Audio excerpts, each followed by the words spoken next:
I bid you welcome. The situation round the world now is one of aliveness. It is one of change. Prior to the beginning of this year, I had indicated to you that, this year could be called the cusp of a new age. Following that term, it could easily have been said it is the year of uprising as well. But seeing that it was almost obvious that that was the case, we chose the other title. So the world indeed rises now. It is important to note that the rising comes from within. It is not simply because external stimuli or the rants or wants of one generation or country speak louder than at other times. No. Change always comes from within. It comes from the level of thought. It comes from wanting to bring about the new. And on the cusp of the new, it is already beginning to come forward. To offer to you the specifics that would be of interest to you then, will say to you that in the oldest of countries will come the newest forms of change, in fact, newer forms of government. This will not come about as immediately as you would like, and your eyes will first turn to all the turmoil, perhaps even to bloodshed as it would come. And yet it is a wave that will begin to move round the world and will continue, not once round the world, but several times yet in the years to come. Again, I say that it begins in the oldest of countries, in the oldest of regions. At the same time, we'll say that it will come more where the populations of people number in the younger of years. In other words, where there are the youngest minds, the youngest bodies, that is where you will have the most uprising. These are where the new thoughts are. These are where the new hearts are. This is where the courage is. These times then require courage to bring about change, not simply to defy that which is already in position of authority or such. No, the courage comes in the wanting to bring fulfillment to the idea of change. So in this case, the weapons are not sticks and stones. No, the weapons, in fact, if they could be called that, are words of unity. They are words of compassion, but they are active words.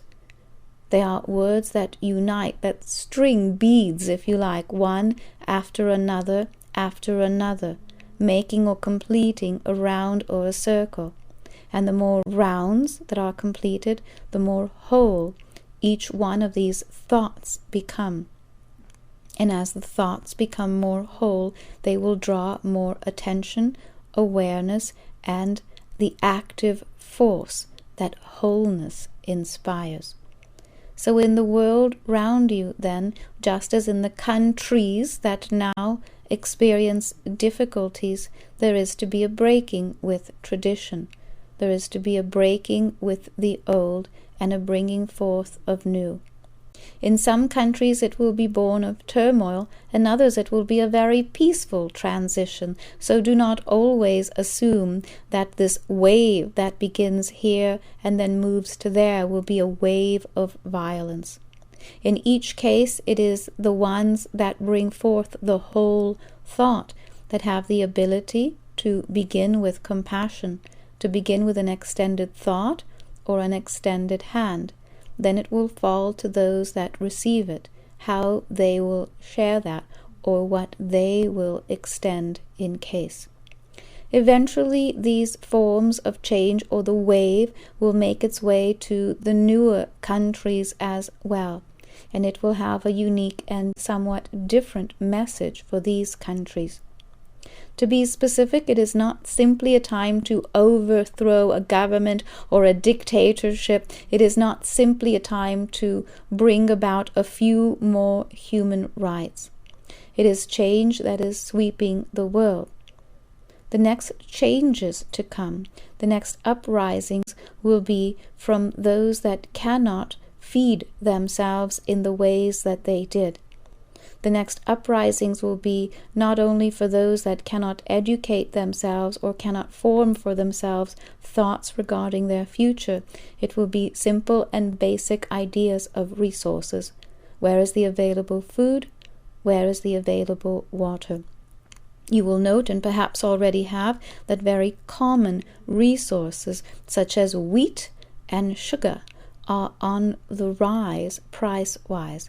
And while for some it will mean no more than a few pennies on the table, for others it will mean the difference between having and not having the ability to sustain themselves, to bring their product to the world or to their table.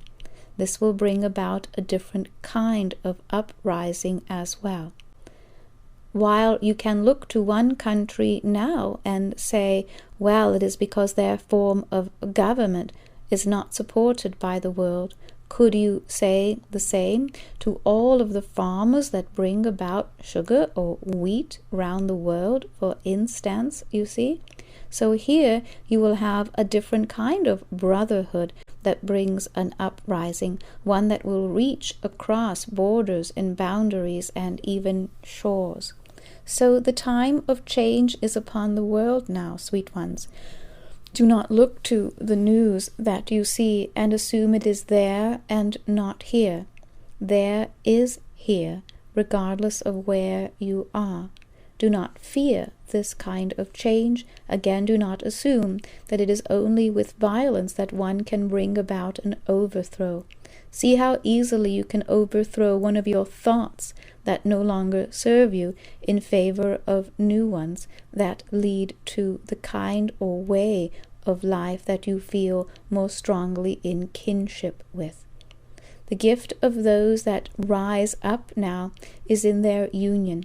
It is in their ability to draw themselves to each other rather than apart. So to them I offer these words. For those that wish to bring about true change, join together. Join hands. Join arms. Do not take up arms. Take up a new idea, and let that idea, like a new thought, be the banner or the wave that carries you much higher, so that it does not cast you back to the bottom. The joys, the necessities, and the importance of the newer and next generations of the next age will always be those that lead to wholeness and to unity. These then are the teachers, the next movement of the world. Come to those that teach, that share, that bring knowledge, that unite peoples together. Until the next moment, I bid you good day.